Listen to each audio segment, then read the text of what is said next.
আসসালামু আলাইকুম বন্ধুরা। এই তো আমার তো এই কালকার তরকারি ওই একটু বাড়াই দিয়ে গরম করলাম। আর এই শাক আজকে খাইলে শেষ শাক। আর এই তো চাল, এখন ধরেন চালটা আর আলুটা মানে রয়েছে হেন লইয়া যাওয়ার বাহি। আলুটা দুই আগে পানি লই লই যাতে এই পানিটা আবার ভোগ দিয়ে লাইতে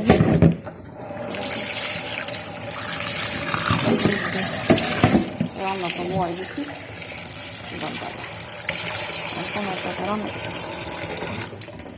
আলুর পানিটা দিয়ে লইলাম। চালটা নিয়ে ধুয়েই এই গরমের মধ্যে তেক নাড়তে তুলিয়া রাঁধতে যাইতে আর ভালো লাগে না, ঠিক আছে, কিন্তু তারপরও যাইতে হয়, যে পরিস্থিতির শিকার।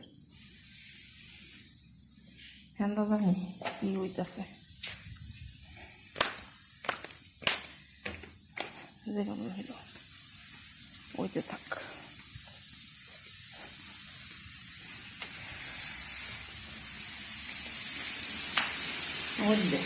চুলা মরতাম না কইছি, কিন্তু পানি বেশি করে দেওয়া নেই, চুলা দিলে মরতাম।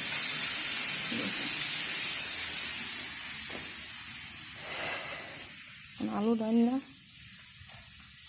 পরে মানে আমরা সব গুছা ফির আমার রুমে হারব। একবার কাপড় সাপড় আয়রন কইরা মুইরা পরে আমার রুমে হারব।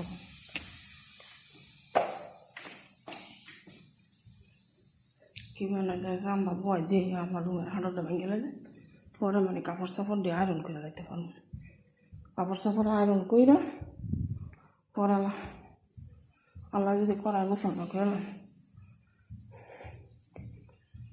বেটি মনে কইছে যে আমার বাড়ি কাজের লোক গেলে তো আমার তো এই ডেহু দিয়ে খাইতে হইব। তখন আমার বাড়ি কাজের লোক থাকতে থাকতে মানে তেল মজা লই কি আর বড় হয়েছে চিন্তা হবে, ঠিক আছে। এই হচ্ছে হাল চালাকি।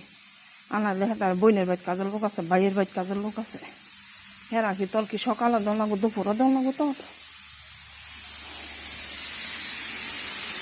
কিছু কম এই পরের কাম করলে না হয় আর কি। এইসব রান্না রাখতে পারছে এই পর্যন্ত আপনার ঠিক আছে। ওই কিছু আধা ঘন্টা পরে আমি এটা খুলবো, খুললে আবার আলু দিয়ে আবার আধা ঘন্টা জল দেবো। সবাই ভালো থাকবো।